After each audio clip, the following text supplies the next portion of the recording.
Hi everyone, welcome back to Moksha Bhumi. I hope you all are fine. In these corona days, we shall not waste our time. We shall learn more about our ancient Bharata.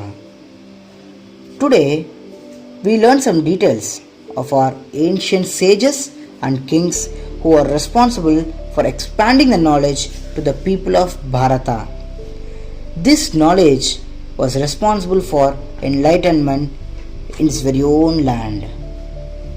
So, what did these rishis do with that knowledge? What type of education they teach us? What are the roles of kings in that? We shall all learn about that. I know you are brimming with these questions. Since this is a long video, we shall post it part by part.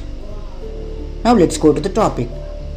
Myself, Vishnu Dasan, I welcome once again to Moksha Bhumi. When I say sages, you shall remember some sages like Aryabhatta, Sushruta, Charaka, Varahamihira, Panini, etc. These sages gave us something to remember them, and those are the knowledges that we should be taught and we should teach it also.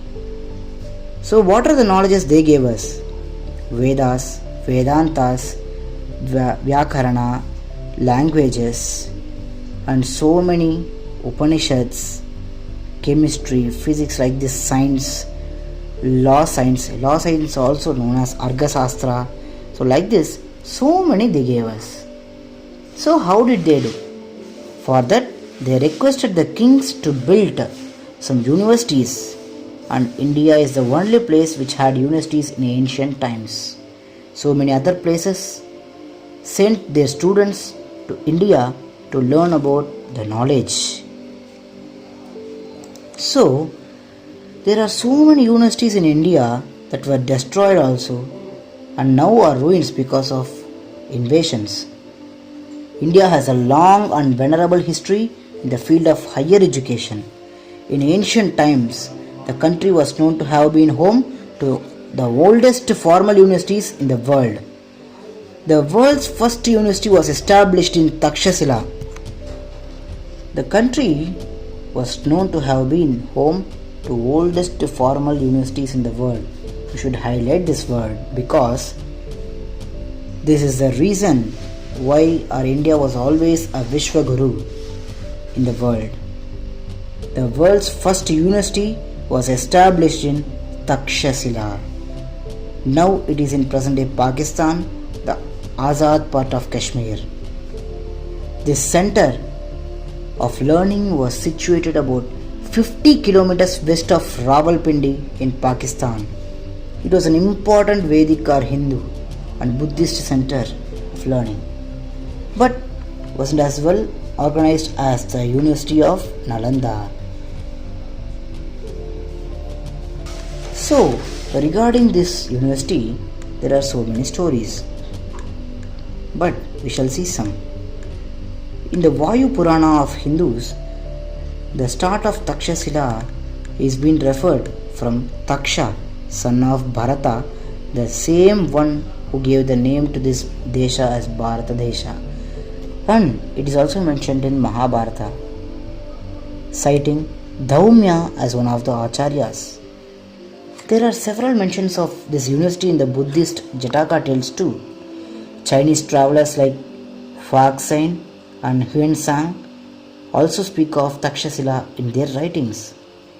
More than 10,500 students from all over the world studied here.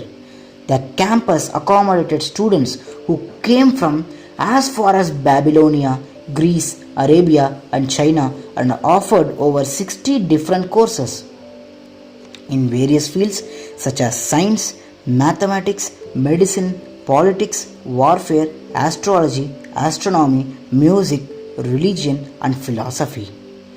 Generally, a student entered Takshashila at the age of 16. Students would come to Takshashila and take up education in their chosen subject with their teacher directly. Entrance exam to Takshashila was very difficult and only 3 out of every 10 students passed the admission test. Takshashila was specialized in study of medicine. They were supposed to pay for their expenses too. However, if a student was unable to pay, then he could work for his teacher. The Vedas and 18 arts, which included skills such as archery, hunting, elephant lore, were taught in addition to its law school, medical school, and school of military science.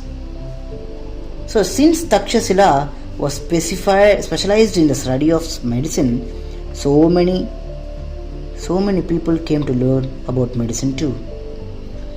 So, starting we have referred Panini. That Panini, the famous Sanskrit grammarian, Kautilya, also known as Chanakya, and Charaka, the famous physician of ancient India, and Chandragupta Maurya were the products of this university. It gains its importance again during the reign of Kanishka. It is probably the earliest of the ancient seats of higher education. Takshashila is perhaps best known because of its association with Chanakya. The famous treatise Ardhashastra, Sanskrit for the knowledge of economics, by Chanakya is said to have been composed in Takshashila itself. During the 800 years that Takshashila was operational, it attained great fame. The university consisted of 300 lecture halls with stone benches for sitting. See, 300 lecture halls. And in olden days, we used to sit on stones, so they were made as benches for sitting there. And there was also laboratories to teach about so many scientific things like chemicals and so many others. And there was also an observatory called as Ambudara for astronomical research. So, this Ambudara is used for astronomical research on stars, constellations, space, etc. Massive library called Dharmagunja or Mountain of Knowledge.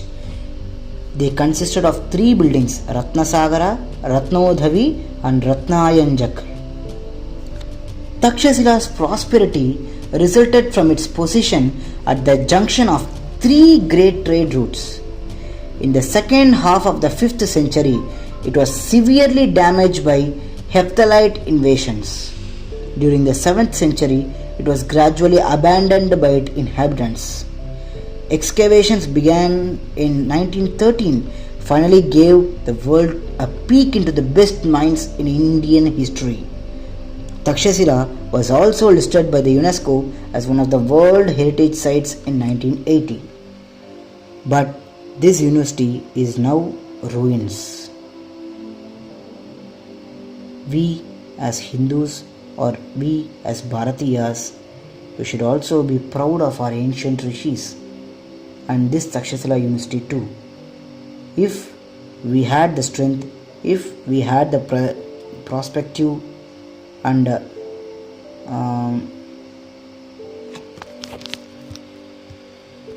help from all of the people, we shall rebuild it and we can even make it once again operational for the world. So that's it guys. For today we have learned about Takshashila University, and this Takshashila University is one of the prominent universities of ancient India. This university has another story of origin. It mentions that the Mahabharata war, in which the Kuru race had a boy named Duryodhana. Yes, he is the same Duryodhana as son of Gandhari, and this Duryodhana, out of love for his mother, he laid foundation for this Takshashila University in Gandhara, the birthplace of Gandhari. And this Gandhara was in Afghanistan, but this part of the place where this Takshashila University is, it had been shifted to Pakistan now. So, we shall learn about another university on the next video. Namaskar, Namaste. Myself, Vishnudasan, signing off. One thing to be noted, please subscribe and click the bell icon for notifications. Thank you.